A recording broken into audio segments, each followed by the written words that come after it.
Welcome to Daily Variety, your daily dose of news and analysis for entertainment industry insiders. It's Tuesday, July 21st, 2026. I'm your host, Cynthia Littleton. I am co-editor-in-chief of Variety alongside Ramin Satuda. I'm in LA, he's in New York, and Variety has reporters around the world covering the business of entertainment. On today's episode, we'll hear from director Michael Titus. He is the helmer that Sean and Marlon Wayans trusted to make the latest edition of Scary Movie. That came after more than 20 years of the Wayans family fighting to get the property back after a bad rift with Miramax and Harvey Weinstein in the early aughts. Titus talks about what it was like to see the sixth installment in the movie franchise top the box office in early June with the franchise's biggest opening weekend haul yet at $55 million.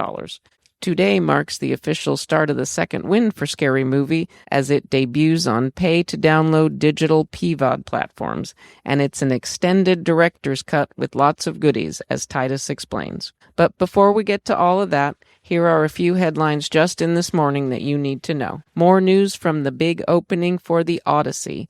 Ticket scams are on the rise, especially those claiming to offer tickets in the coveted IMAX 70mm screen format. My colleague William Earle has a good report on some of the unauthorized commerce that has been spurred by Christopher Nolan's Epic. The UK had a political shake-up this week with Keir Starmer heading out of 10 Downing Street and Andy Burnham moving in. For now, the UK's incumbent culture minister, Lisa Nandy, will stay in her post. Burnham has also appointed the UK's first-ever AI minister in Kanishka Narayan.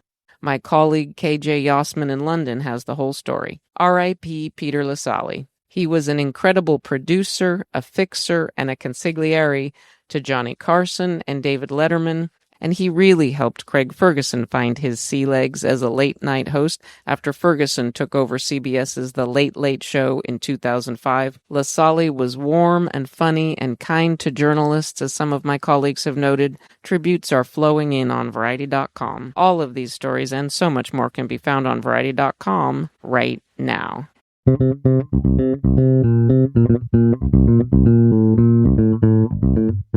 And now it's time for conversations with industry leaders about news and trends in show business. Michael Titus is an appropriately excited director as he is here to celebrate day one of the second window of monetization for Scary Movie. Titus gives us the backstory on how he came to helm this movie that is most important to Sean and Marlon Wayans, and he also gives us a sneak peek at the director's cut that is available on PVOD today. Michael Titus, director of the most recent Scary Movie, thank you so much for joining me. Thank you, Cynthia. I'm excited to be here. Well, you had a nice ride last month at the box office, and of course it was really fun to see the Wayans back in the Scary Movie franchise. Paramount announced, surprise, Scary Movie is available as of today on PVOD digital streaming platforms for about $20.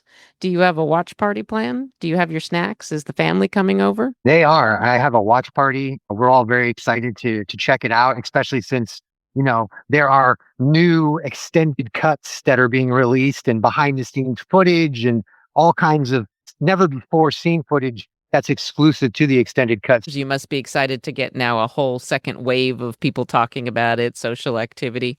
I'm just so happy that people connected with the movie. They went to the theaters. They got to go with their friends and laugh. And comedy is back, You'll build on the foundation established when you hit the multiplexes on June 6th. Michael, tell me the backstory, because you have spent a long time with the Wayans family. You've done a lot of work with them over the years. Tell me the backstory of how you happened to take the helm of this particular Scary Movie.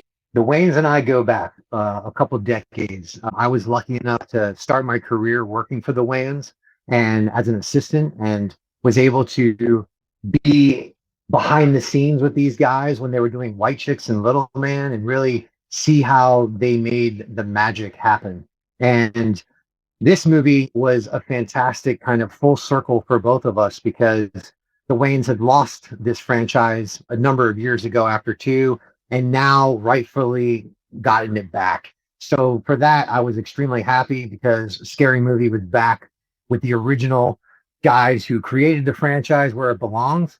And when they called me and told me that they felt and trusted me as the only guy they could see taking over the helm of their biggest franchise, I was speechless and excited.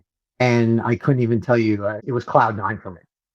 Yeah, 'cause, I mean, between Keenan and Marlon and many others, there's a lot of directing talent in the family named Wayans, but obviously you have a connection. What was that like for you, knowing the story of it had been 13 years since there had been a Scary Movie and more than 20 years since there was a break between Marlon and Sean Wayans and Harvey Weinstein? Was that daunting for you? They had wanted this thing back for more than 20 years and now they're handing it to you. It's a huge franchise. It was almost $1 billion when I took it over. So, like any movie that I do, I wanted to perform and I wanted to do the best work that I could do.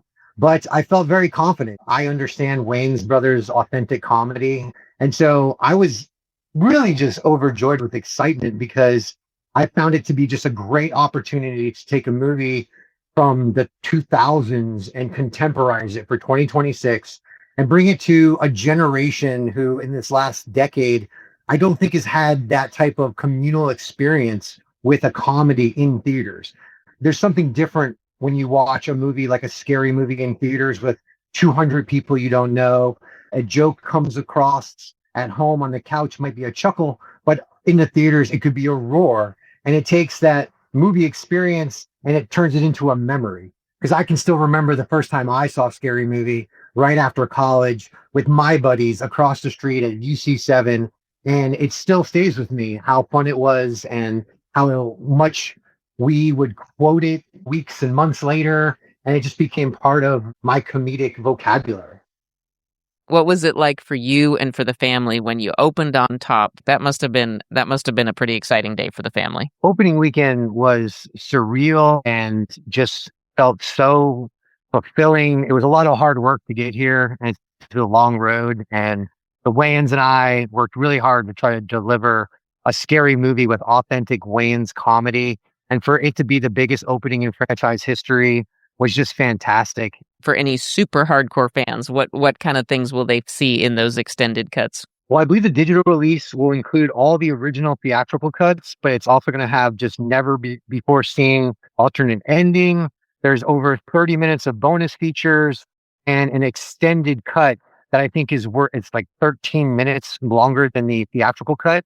And it features all new scenes not seen in theaters. So there's more jokes, more chaos, and even more lines crossed. I've always wanted to ask a director, when you're in the moment and you're shooting, do you sometimes think, that probably won't make it in, but that's going in the extended cut? Is your mind thinking that way at that moment? Yes, there are definitely, especially when we're filming a movie like this, because we are shooting an abundance of material. There are those moments where you're like, yeah, that's probably not going to make it, but that's going to be awesome on the DVD. And I can't wait to see it there because people are going to get that kind of extra piece of the puzzle that they were missing. I grew up in the 80s and 90s. I loved DVD extras. I loved behind the scenes. I loved director commentaries. It was my film school that made me fall in love with movies and want to do this. So I love the fact that we're doing that. And I think fans of the movie and people that haven't seen it, they're just going to have a blast watching the theatrical, and they're going to get to have so many extras that I hope they enjoy them. Michael, once again, congratulations on your success. We will watch for more Scary Movies and more endeavors from you. Thanks so much for your time. Thanks, Cynthia.